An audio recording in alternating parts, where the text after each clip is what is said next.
Here you are. Excuse me, sir. Just a moment. We're doing a film. Buzz off, you dumb beatnik. Excuse me, sir. We're doing a film. We'd like to ask you a couple of questions. If you don't mind, just a second. Well, I don't know. It all depends what you want to ask me, but I'm in kind of a hurry.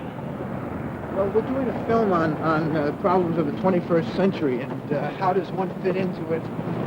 What is the secret to existing in this crazy period in history that we live in? Well, I don't know what you're talking about. I had no trouble fitting in. Just good old-fashioned values, decency, ethics. Of course, you have to maintain a little bit of adaptability. Take this wide necktie I'm wearing, take these lapels here. I mean, you've got to be with it, as you kids say. What do you do? What's your occupation? Well, I'm the organizer and in control of Breakstone Industries. It's a small conglomerate on the American Stock Exchange. Maybe I shouldn't be talking about it. Sure, I'm kind of tapering off, but you can't run a business from outside. You got to be right in there all the time. Right. And, give us an anecdote or something about what you're doing. Well, I'll tell you something, that you've got to be ethical. That's the main thing. Now, we run this Breakstone. Right. Cross over this way. Go over Right. We run this. Come on. Watch the cables. We got the largest circus in the Midwest as part of our enterprises. It's called. You probably heard about it, Blackburn Circuses. Now, just to give you a small example. We had the fat lady there, you see. Right. Watch the phone. We had a competition between two fat ladies. Right. We always keep a reserve fat lady in case something happens, somebody gets sick. Now, this fat lady, one fat lady was eating the other fat lady's food. And our main regular purse-string fat lady didn't know why she was getting thin, and the other lady was kind of cutting her out behind her back. I quickly sized the whole situation up. The second-string fat lady came and tried to get the job. I sized it up, and I didn't fire the skinny fat lady. She dropped from 430 pounds to 380 pounds in 2 weeks. What is all this? Well, wait a minute now. Do you want to hear the story? Don't you want to hear the story? So, what we did, I kept her on. We fed her intravenously and through the nose. She had a small nose for a fat lady, but she's still with us. Well, second fat lady's happy too because I pointed out to her. We sent her to a psychiatrist. I believe in modern methods, and. She's not losing weight, she's not gaining weight anymore. In other words, honesty, is that what you're trying to tell us? Honesty, I say that there are subsidiary principles. Like the good book says, I say that it's harder for a camel to get into heaven than for a rich man to go through the eye of a needle. Money isn't everything, son, if that's what you're driving at. No. Just give us a summation, I'm sorry to... And to thine own self be true, there's another one. That's what the Bard said. Now, the Bard. That's Shakespeare. You have to be like Shakespeare's wife, beyond reproach. Well, give us a summation. We can't keep up with this pace. My summation is, be true to yourself. Be ethical. Try to be fair to other people without cutting number one's throat. That's me, or you in the case. And stick to good old-fashioned values. Maintain adaptability, like I said. I walk along the street and I meet beatniks. I don't look at them with beards and long hair. They look at me. They look at my bowler hat. That's because I stay true to my principles. That's about the size of it, son. I don't know what you're driving at. Like you kids are kind of whipped behind the ears. You come out, you get philosophical instead of being realistic. Okay. That's about it. I'll see you. Good luck with everything you may undertake.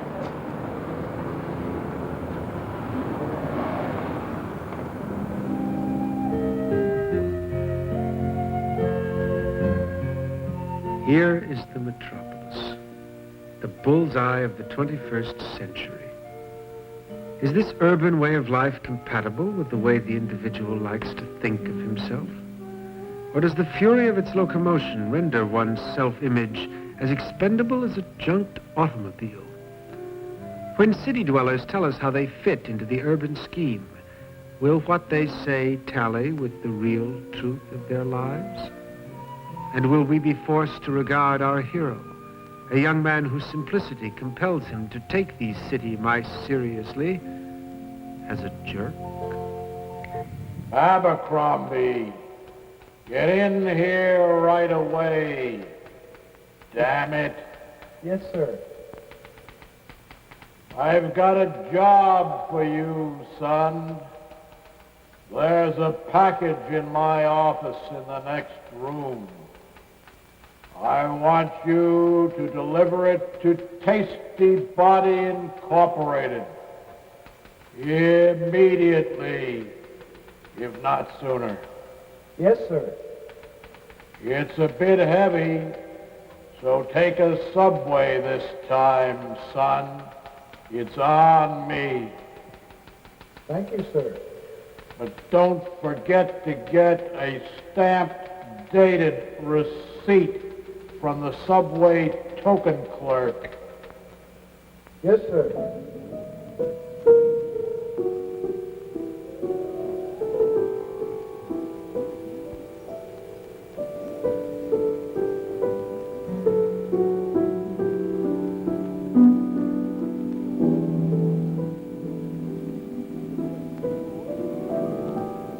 Abercrombie, Mr. Fita is waiting for his package.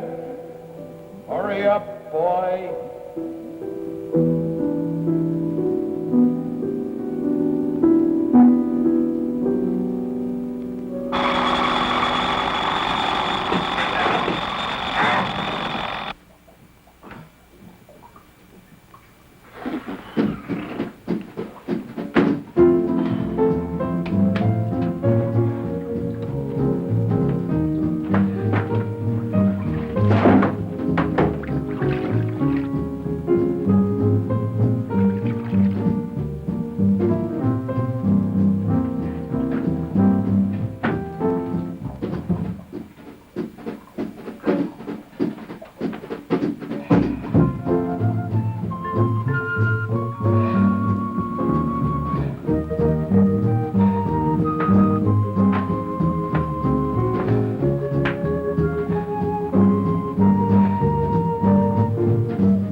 sucker. Where you going, sucker? Well, I'm just, Another day of slavery, huh? Oh, mustn't be late now, must we? Get along now. Run to your master.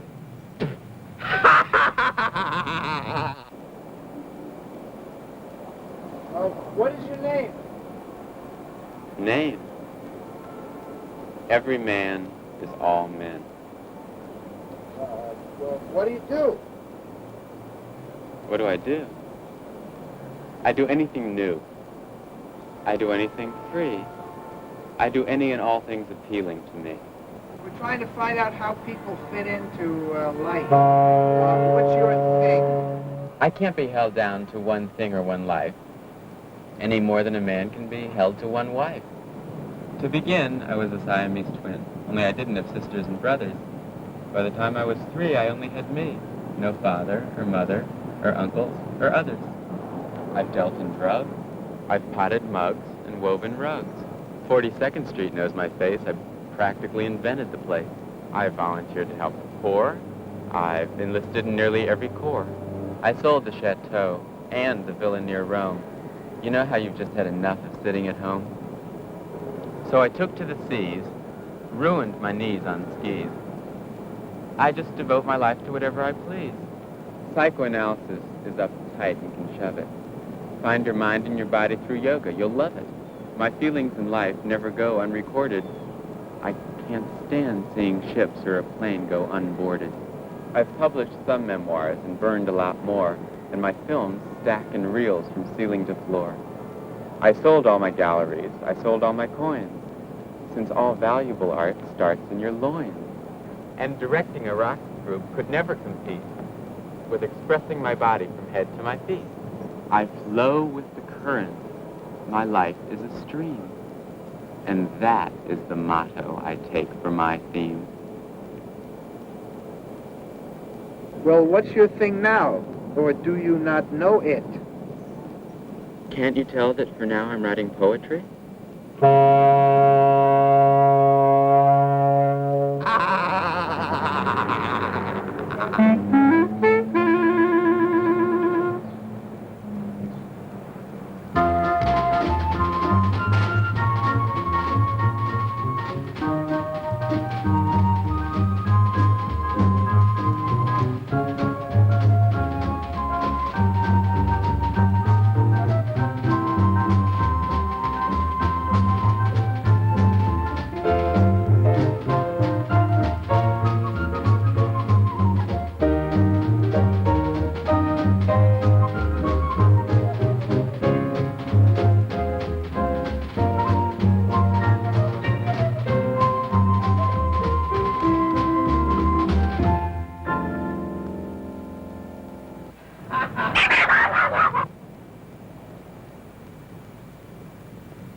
Hey, man, you want to buy a camera? No. Hey, look, take a look at the camera, will I'm you? not It's a interested. really great camera. It's a I great don't- buy. I'll bring- You know anything about I don't cameras? want it. Take a I look at don't- this one. I just want You hold the camera, I don't promise need you'll it. take it. Give me an offer, No. any kind of offer. It's- Just give me an offer. I don't- What do you mean that's too the money. expensive? I haven't even given you a price. If you hold it, you'll take it. I don't want Look, it. you got, what do you mean you don't want No, a camera? I You don't haven't want even, it. you haven't You given don't me a want price. it. I I promise just I'll give you a want good price. I give you a Whatever you want. Who It's cares? too Look, at this I don't price, want it. You can't afford No. that.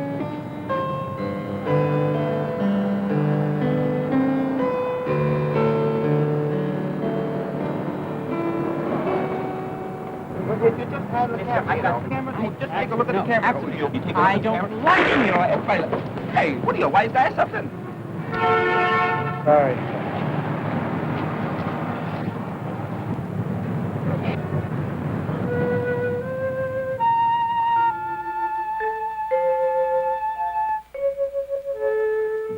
That beautiful girl in the coffee shop. I know someday I'm going to have the guts to go into that coffee shop and ask for a cup of coffee. One of these days we'll be together. I know we will. The two of us. You showed me the light. It is shining bright. My hopes and my dreams were close to my heart. I've tried and tried with all my might. What is your name? Ida, good cuff. You're a good person, and cuffs on your sleeve. That's the only way I can make people spell my name right. Okay, Miss Goodcock, would you tell us a little bit about yourself? 15 years ago, I had a very bad heart attack. The doctor told my daughter that I was going to be an invalid. She should send me to a nursing home. But I told my doctor and my daughter I wasn't going to a nursing home. I was going home to die. And finally, I started to do a little dusting. And I kept on dusting. And the doctor came in every day to check up on my condition. And one day, I walked a half a block. And finally, when my daughter didn't know anything about it, and finally when she saw me on the corner, she started to scream, "Mother, what are you doing over here?" I said, "I just took a walk, that's all." And then they gave me a job as a riveter, night work. You've lived a long life, Mrs. Goodcock. Can you tell us what the secret to life is, the secret to happiness? It's to help people, no matter who they are or what they are. I only recently, it was 7 o'clock in the evening, and I was just about to walk into the hall, and a man came over face to face, and the only words he said to me, "Did you see my wife?" And he kept on repeating, "Did you see my wife?" And I said to him, "Mister, if you can give me a description what your wife looks like, and where do you live, maybe I can help you." And he said to me, "I live in Glendale."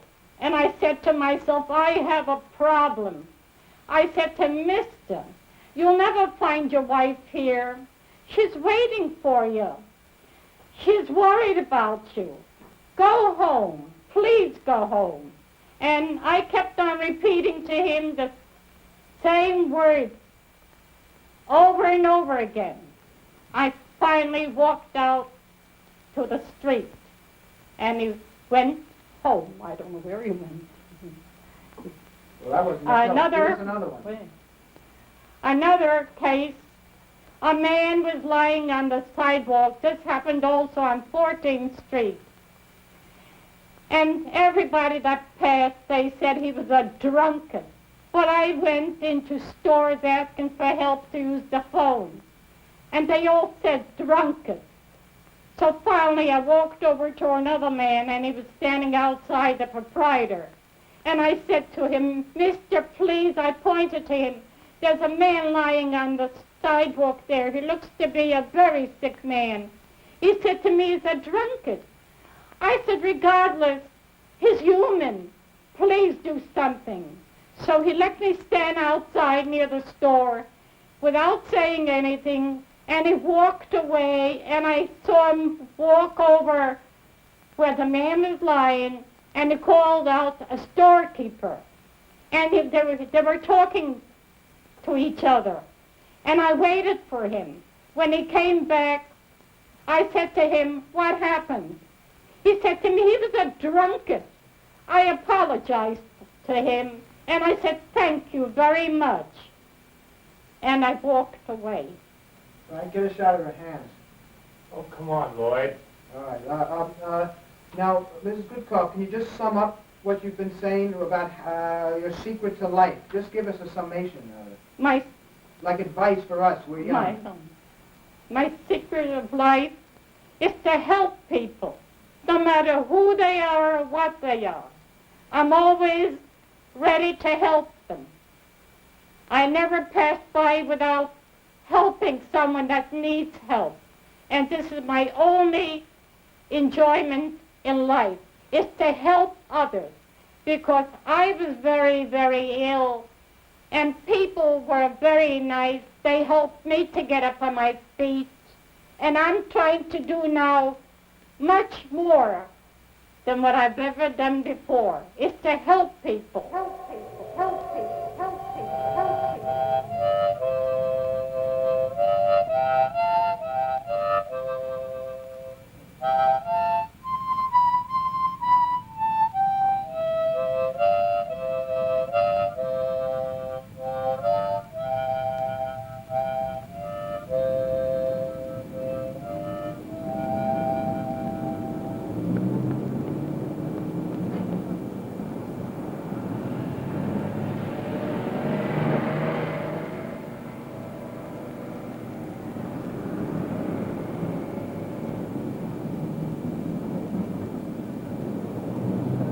Let me help you.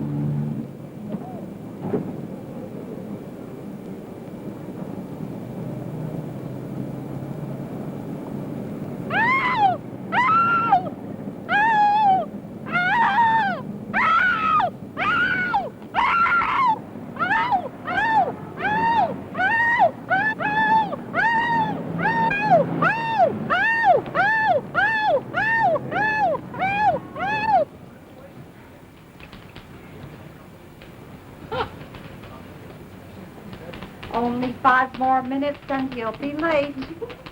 Remember last time it happened. Boss said next time and out he goes.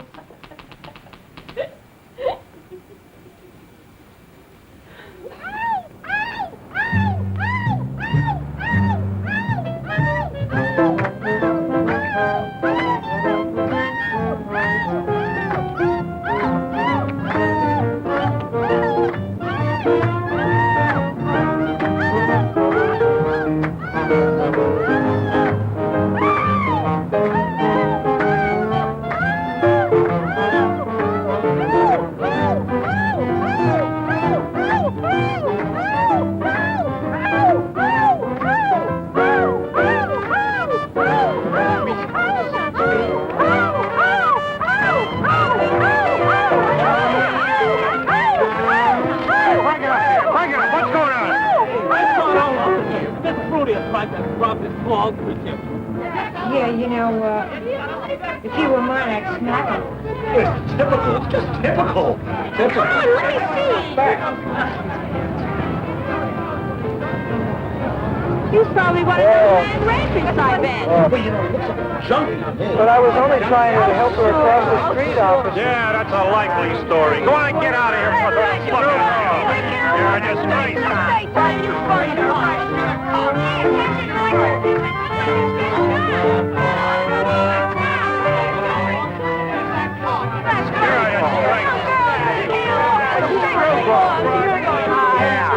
Come on, John. Come on, John. Let's go get some meat. Come on. Come on.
Come on, we gotta talk to you. Come on, let's get him out of here.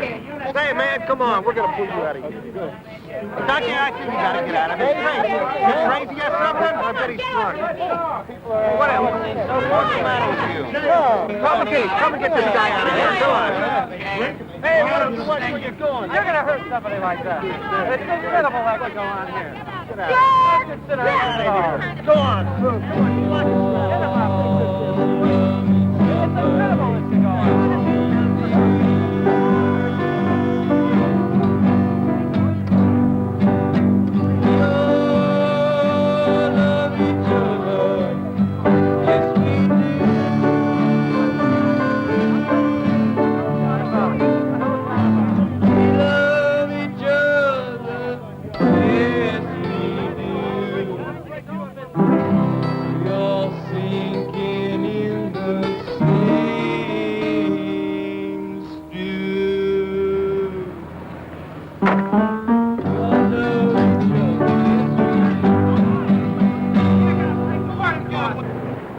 Are you all right, Reverend?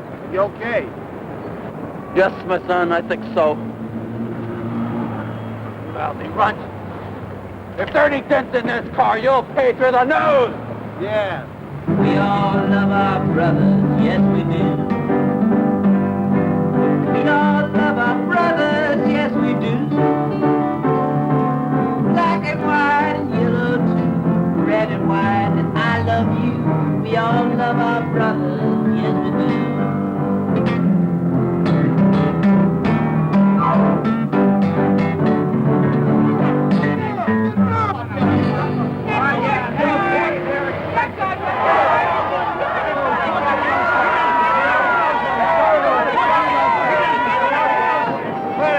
Guy. Some people in this car. Wouldn't you know it? Hit and run.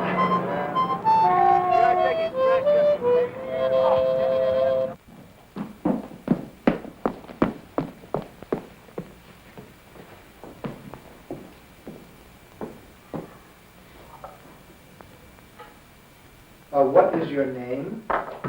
Oh, my name is Lucy Gayheart. And what do you do? I'm from Norfolk, Virginia, born and raised. And I just graduated from the Pine Manor Junior College, where I majored in home economics. And I've come to New York City to make myself a much more rounded person and to gain my maturity. Oh, Mr. Kaufman, would your crew care for some lemonade? No, they would not. Miss Gayheart, how does one find his place in life? Why, that's a very intellectual question. I just can't respect anyone who doesn't know his place. Who can't find his place in life. Why, even the Bible says, "Thou must do thy thing," and that's a genuine quote from Revelations. I think that what's helped me find my place in life is, first of all, education. Now, education is very important. It puts you above everyone else. I think after education, traveling. I've traveled to Florida, and I've traveled to New Orleans. I've even been to Europe once. And then after traveling, I think reading. I read a lot. I read one book a month. Just like Mrs. Agnew and Mr. Agnew. But I think that education and traveling and reading helps you to find a good man. And I think a good man helps you to find your place in life. Well, up here in New York, have you found a good man up here? Oh, my, no. I find the New York men kind of queer. They've got, like, long hair and, they wear these frilly clothes, you know, and they're not very masculine at all. Well, I think they're not nearly as masculine as the Southern gentlemen. Now, why can't the New York men be as masculine as the Southern men? The New York women are. But anyway, I feel that the most important things in life are love and tenderness and sweetness and a good family. And I think you can find all these things through finding the right man. And the right man for me doesn't have to be no Rhett Butler or no Strom Thurmond and nothing like that. He just has to be a good, honest, and loving man. And I know that through him, I will find happiness.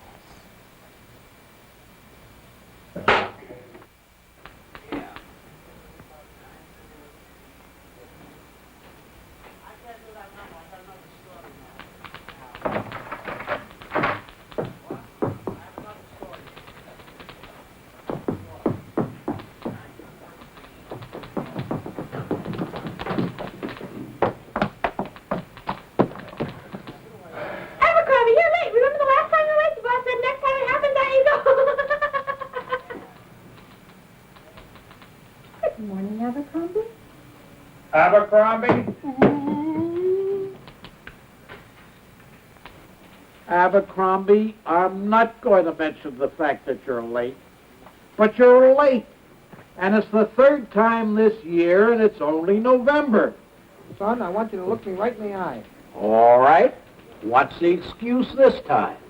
I suppose you got beaten up on your way to work. Well, actually, I'm sorry I'm late to work, Mr. Crumb. I had to pick up bird seed for my wife. That's all right, Cliff. Now, look, son. I fulfilled my end of this bargain. Now you've got to fulfill your end of the bargain. Yes, sir. I've got an important job for you, boy. There's a package in my office in the next room, and I want you to deliver it to Tasty Body Incorporated immediately. I don't know if I can carry that. Well, what's the matter, boy? Take the subway this time. It's on me. Yes, sir.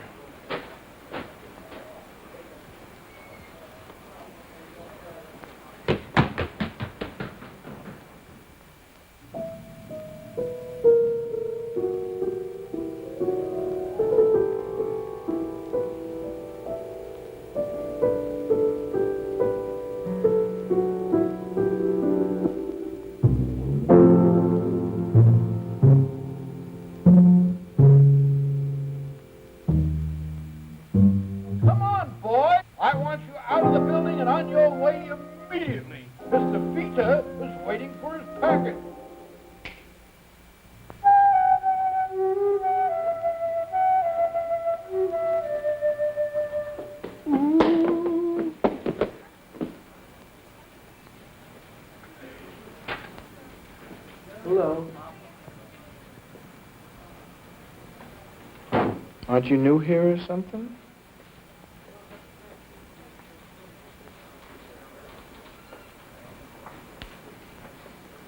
And so what if I am? Beat it! Ain't you got a job to do or something?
Trying to work, you joker.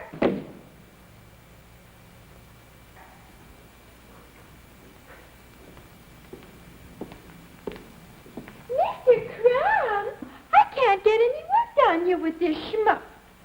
This muton here clutzing around. Give me that! I told you to deliver this immediately. Immediately! You're fired! But I can't get into the elevator. Oh, yes, you can!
Hello. Hello, Mr. Man. This is the Use You Employment Agency. We have just the job for you. That's wonderful. You're a very lucky person. Our computers have matched you with just the job for a man of your stature and intelligence. Well, I don't know about that. I tried that Operation Smack. They were supposed to fix me up with the girl of my dreams. Well, they fixed me up with a bubblegum machine out in North Dakota. And when I got all the way out there, it was chained to a barber pole. And I lost a penny, too. Our computers are infallible. Fallible, fallible, fallible, fallible.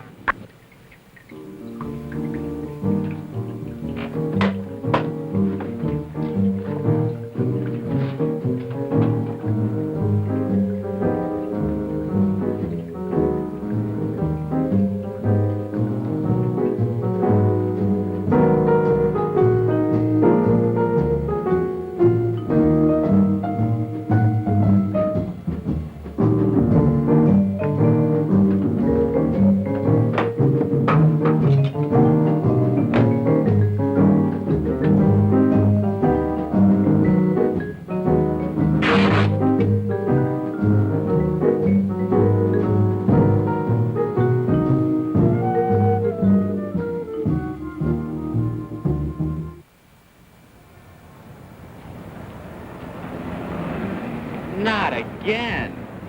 Sucker. Not anymore.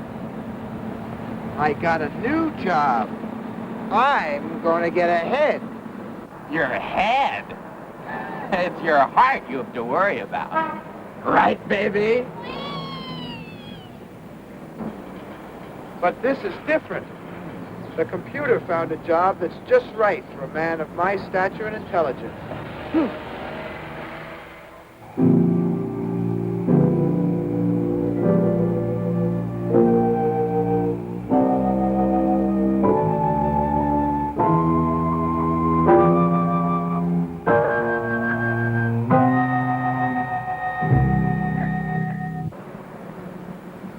Abercrombie, the painters are coming this afternoon.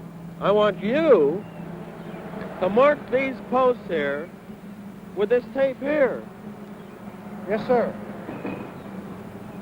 Now, when you mark these posts, you just don't put the tape anywhere. You put it 18 inches from the bottom, 14 inches from the top.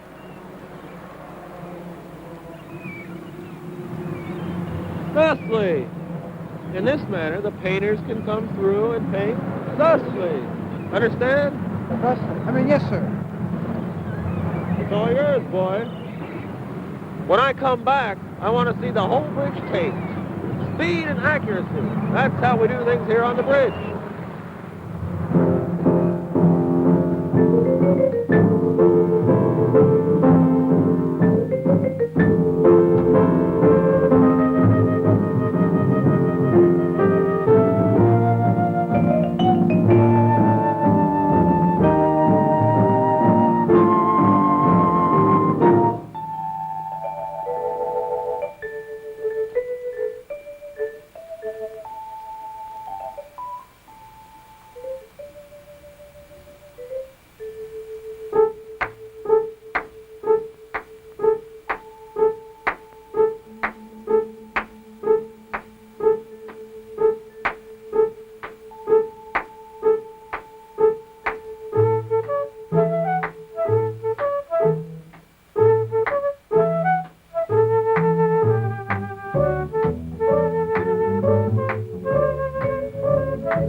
Abercrombie, I have told you to tape the post on the bridge. You've done nothing. You're a disgrace to the bridge. Get off immediately. Mister, hear me.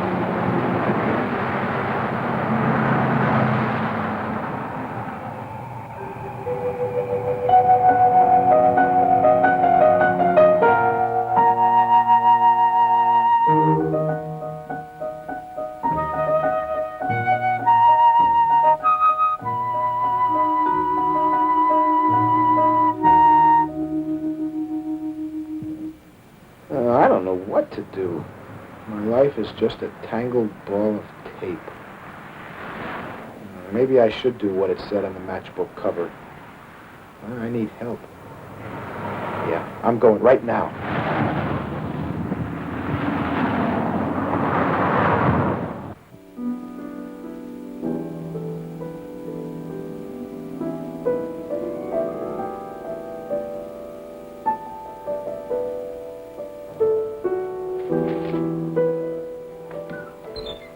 I'm afraid that is all we have time for today, but I'll see you on Tuesday, and good luck in the meantime.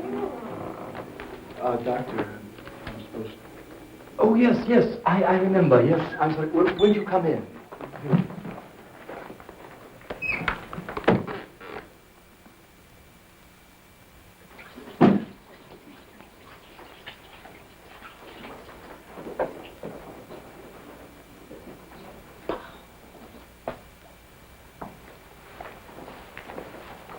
What is your name? Well, actually, my name is Gregory Daskalov-Kostas, but in this country I skip the middle name. And what do you do? I'm a clinical psychiatrist in charge of a very interesting research project at Stony Brook.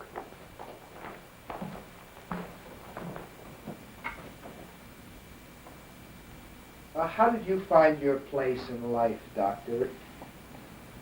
Well, I came to psychiatry, of course, via architecture, where I had a very interesting period. I was fortunate in being able to work with Le Corbusier, who, of course, I suppose was a giant of 20th century architecture. And fascinating as our constructions were, I found more and more that the use of brick and concrete and steel and glass did not satisfy me completely. And what came to interest me more and more was the construction of people's minds and intellects. Doctor, how did you get on the road to doing your project? I hear it's very revolutionary. It's certainly interesting and different. Well, I started my studies in Vienna, and then I was fortunate in having a spell in Switzerland with some of the associates of Jung. And then this project we have at Stony Brook is an attempt to find a way of dealing with people, of curing people for whom existing methods have been able to make no progress so far.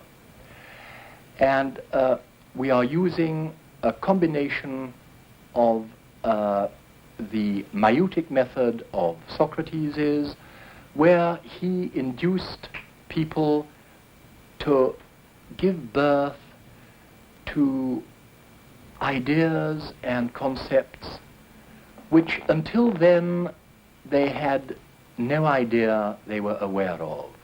A combination then of that and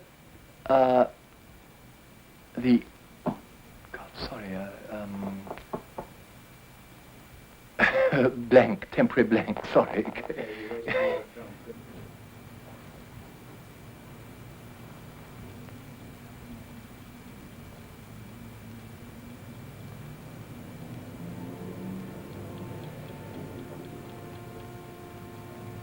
Doctor, that's a lot of fancy talk, and I don't think anybody's going to be interested in it. Tell us a little, what happened? Did anything specific happen, an anecdote? Certainly. We had one of the many cases we have had recently was with a girl from a very comfortable background who became a passionate activist and interested in the cause of the Black Panthers and convinced of the justness of their cause. And she wanted to start working for them, but they would not have anything to do with her. She'd been a campfire girl, and they were very suspicious of her background.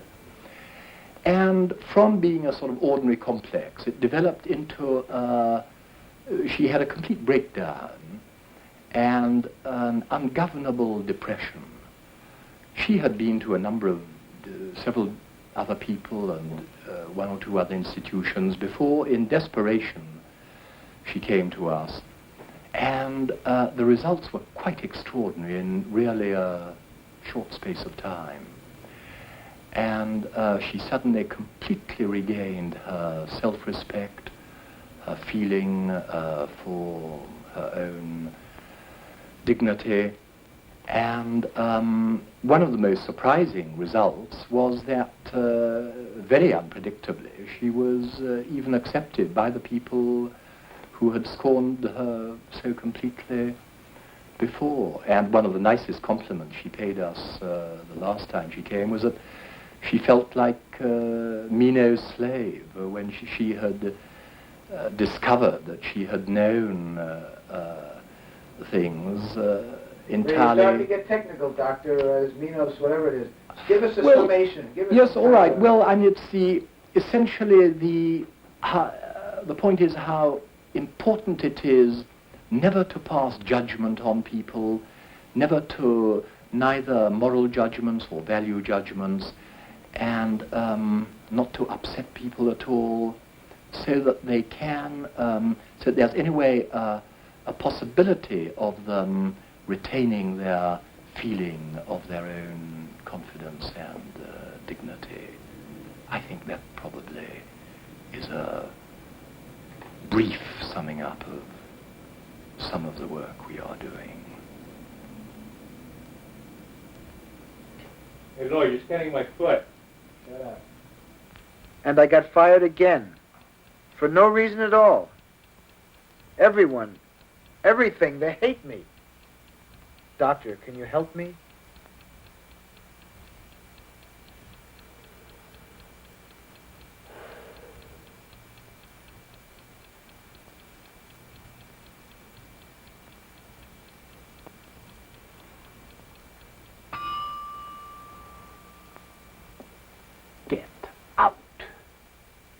Get out and don't come back. I don't like you. I think you're ugly. I cannot stand the sound of your voice. You're scum.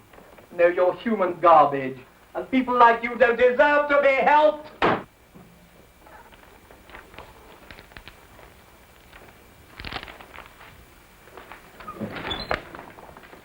Very nice to see you. Won't you come in? How are you today? Fine. I'm so glad because on the telephone I haven't kept some.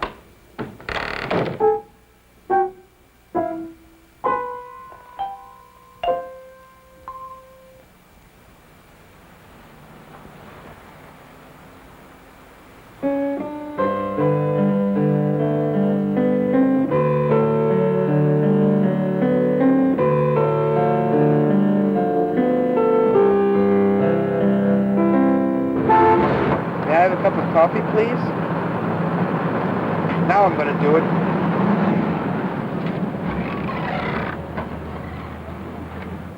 Give me BLT, stretch one. Taking a blanket, Joe. Good job, Joe. Light and sweet. Joe, give me pair drawers, torpedo the zipper. May I have a cup of coffee? Give me a cup of brew, baby. What'll it be, Mac? Lone Ranger in a saddle. One Tommy Riley with mail. Look, I haven't got all day. Coffee? Stretch one. One fee.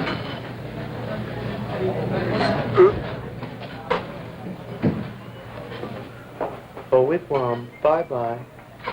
Hit him and even on a raft and wreck him.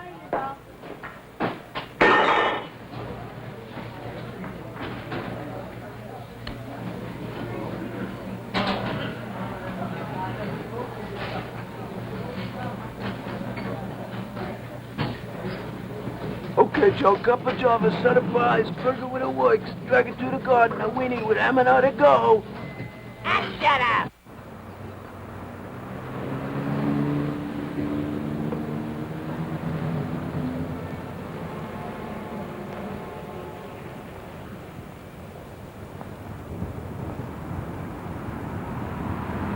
Hey, man. You're in the wrong bag. I don't see any bag. You gotta get with it. You gotta groove with the beautiful. If you want to be in.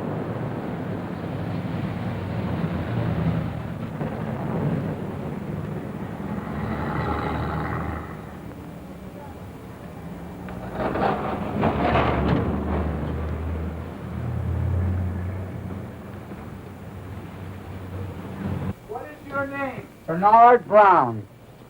Can you tell us a little bit about yourself, Bernard? Yeah, why, certainly. I'm 46 years old. I've had various occupations. I've driven trucks. I spent 6 years with Uncle Sam in the Army. I feel that it's very varied. Excuse me, please. Yeah, look. Hang it up, Bernard. Bernard, we're doing a film on identity and solving the problems of the 21st century, adapting, fitting in. What's your secret to fitting into the 21st century? It's books. Books and more books, and the reading of books, which I feel will solve many, many problems of varied people. I think that a book is the life's work of someone with ideas, and which you can glean when you read. You can glean this man's ideas, which can help you to relax, to understand people, which I feel is the most important thing in the 21st century, to understand your fellow man, to read anything, if it's avant-garde, if it's the classic. Reading is the thing to solve problems. I can tell you of stories, a story of a young man who used to come here. His mother used to tell me, I can't get my son to read. So I introduced him to the classics. Now I see him here nearly at least once a week, sometimes twice, to pick up a classic to read. Another case of an older woman who was very badly depressed because she felt she was useless in this world. She found her solace, her relaxation in avant-garde. To understand people in the 21st century is most important because it is a new way of life in the 21st century. People feel now it's that they can't relax. The relaxation of reading is the most important thing. Bernard, don't you think that books are kind of old-fashioned in this go-go, fast-paced, media-oriented society and times that we're living in? I don't think so. I feel that here in these United States, where people can read anything and everything, where our society does not tell you what to read, where our government does not tell you what to read, I feel that keep it on a wide angle. Things that should be read will be read, regardless of what it is. And kids who come in here to purchase a book, they don't have to be told, you must read this, you must read this, or you must read that. You can read anything you like to. Not like in Russia, or in Yugoslavia, or in France. If you can expand your own mind, then you can, you don't need all this society as we have of looting and burning by people that they feel this has to be done. When you read, you will not do this because you will be occupied by your own mind to read. So can you just give us like a summation of what you're saying? Well, I make money in this business. I feel it, but I feel this is something for the community, and the community has a certain stake in my business. Has a certain stake in my business, and I feel that Answer the phone, Mrs. Brown. feel that it is conducive to both of ourselves, both the customer and my pocketbook. Ecology's all over me in the form of dirt and grime. That's how I keep the street real neat. Brother, can you spare a dime?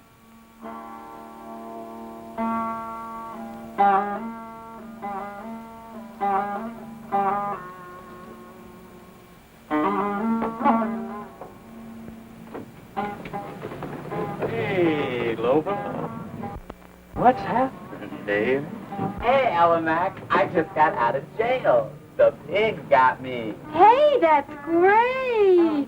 Man, like that makes the third time this year I've been in the cooler. Like I even got my name in the paper. Wow, 3 times in 1 year. Well, one more time and you'll be able to make the really groovy scene with the #1 groovy cat. Well, it was nothing real. Dull. And Lopa's so modest, too. Dig it was nothing. Yeah, not like that Martha Fish. She thinks she's so great because the cops got her last week for speeding on the highway. Forget it. She doesn't jive with me. That ain't so great. She'll never be in with the really cool, groovy guys. Ain't that right, Alamac? That's right. Well, I say, in order to be really, be able to rub skin with the handicap, you gotta get the drug rap. Yeah, get busted. Right. You better believe it, man. What's that? You believe it? Look at I don't know. He keeps tagging along. Psychiatric. This groove is a real pad. I mean, this pad is a real groove. Where, man? What a bummer. Thank you. This is really nifty keen. How many times you been arrested? Tell us about it. How many? Come on. Well, I almost got arrested for crossing the street once. Small change.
Wow. 4 times. I made it. Groovy, another rest.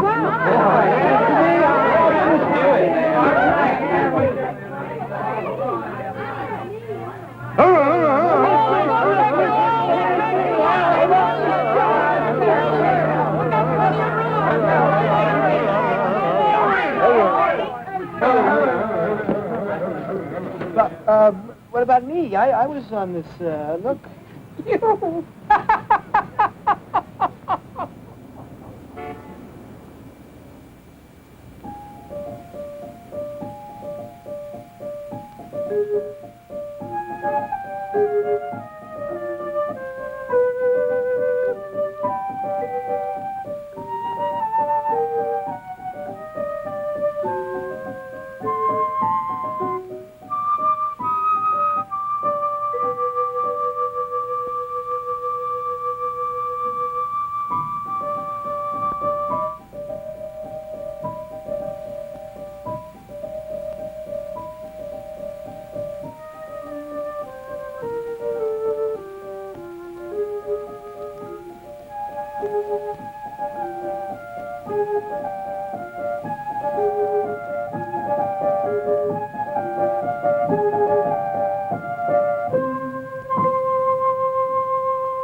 We don't want that. We want a hammer.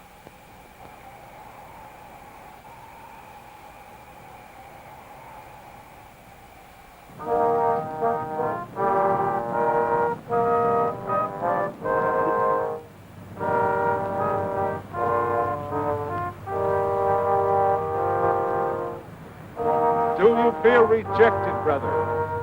You don't fit in anywhere, and everything seems hostile. Come unto us, and we shall take thee in. Do you feel that all doors are closed to you, and that you are rejected everywhere? Well, brothers, come to us. We reject no one. Our doors are never closed. No matter who you are, we will receive you with open arms. You will find your place with us, and we shall truly accept you. Furthermore, Excuse me. Go away, boy. Can't you see I'm busy? I'm trying to win converts.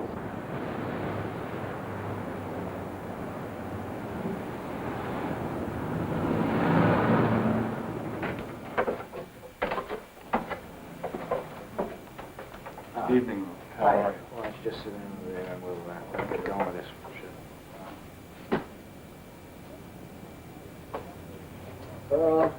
What is your name? Lester, Reverend John E. Lester. And what do you do, Mr. Lester? I'm a minister, a man of God, minister of the Congregational Church in Lenox, Massachusetts. How did you find your place in life? Oh, I found my place through God, and through God's help in getting through to people. Originally, I was interested in political action, and with Joseph Wiseman, I founded the Socialist Freedom Party in Massachusetts. For a while, I thought that's where my identity lay. Unfortunately, I found that I couldn't embrace the violence that was necessary to meet our goals. Oh, I could see bombing a police station or blowing up a public school. When it came to blowing up the old folks' home, that was too much for me. And then I became a school teacher in New York City in the public school system. And while I had a wonderful opportunity of working with over 600 students, I still felt that I wasn't getting through to enough people. Then I pursued a career on the stage. I was property man to Jack Sterling, the tap dancer. And when Jack passed away, I took over the act. But unfortunately, the audiences got smaller and smaller, and I found that I was playing to less students, or less people rather, than I had in the New York public school system. Well, the act folded, and I fell on hard times. I experienced a medley of professions, some of which I don't even remember. I was a busboy in Howard Johnson's and a male nurse in MacArthur Veterans Hospital. Right. Well, that's all very interesting, but let us know how you became a man of the cloth. Oh, well, Lloyd, that happened one night. I was recovering in jail from a brutal raid on the YMCA. And I began to reflect on the hard, buck, dog-eat-dog, hand-to-mouth existence in the world outside my lowly cell in the Tombs. And I looked up, and through the tiny barred window of my cell, I saw a glistening star. And it was suddenly revealed to me that God was the way to the hearts of mankind. Frank, why don't you get a shot of that icon over there, okay? Hey, Lloyd, listen, let me do the camera work, okay? You stick to the directing. Frank, look, I had enough of this. Hey, Lloyd, listen, watch out, okay? Just a minute. Look. Well, Mr. Lester, that's very moving and interesting, but it really isn't what we need. Can you give us something a little more general? Well, wait, Lloyd. There's something else that I've got to tell you. That was miraculously revealed to me that blessed eve. As I watched that star, that glistening star in the heavens on high, it descended into my lowly cell. And suddenly, there before me was the Virgin Mary and babe, she beckoning, he pointing on high. Well, from that day on, my identity was firmly established. Well, as you know, I set up my congregation in Massachusetts. And now we're trying to reach more and more people through a branch that we're going to establish in New York City. Okay. But I thought I could join. Jesus! Beat it, kid! You bother me! So you see, brethren, have no fear. We are the only ones who really want you. As I've always said, our doors are open to all. The good, the bad, the weak, and the strong. For it is written, he who is born in the stable is not necessarily a horse. Yea. Listen up, you men, especially you new men. I want all those with two to give one in.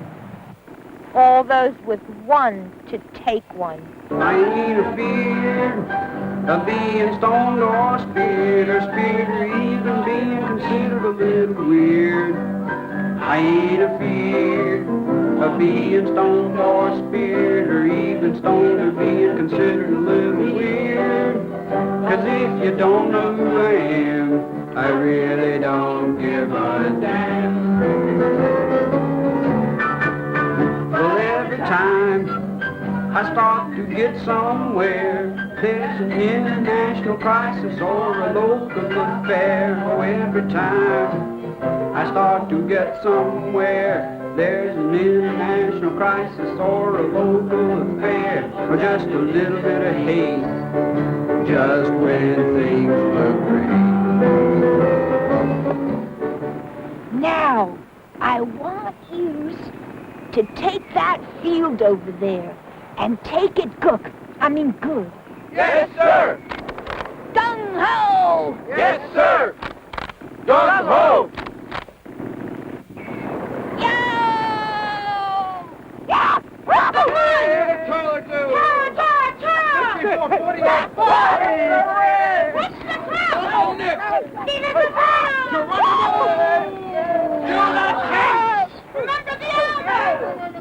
Remember the Pueblo! Follow me, man! Don't tread on me! Over the top! I ain't afraid of being stoned or spit or jit or spit or even of being considered weird. I ain't afraid of being stoned or spit or jit or spit or even of being considered weird. 'Cause if you don't know who I am, I really don't give a damn. Well, every time I start to get somewhere, there's an international crisis or a local affair. Oh, every time I start to get somewhere, there's an international crisis or a local affair, or just a little bit of hate, just when things look great. You know, some people, they look at you with hate, just 'cause you don't happen to come from their home state. You know, some people, they look at you with hate, just 'cause you don't happen to come from their home state. Or when you walk onto a grocery store when you've never been before. I told you once, babe, I told you twice, honey child, this just ain't no paradise. Oh, I told you once, I told you twice, honey child, this just ain't no paradise. It's a mean old world we live in, you know just where it's at.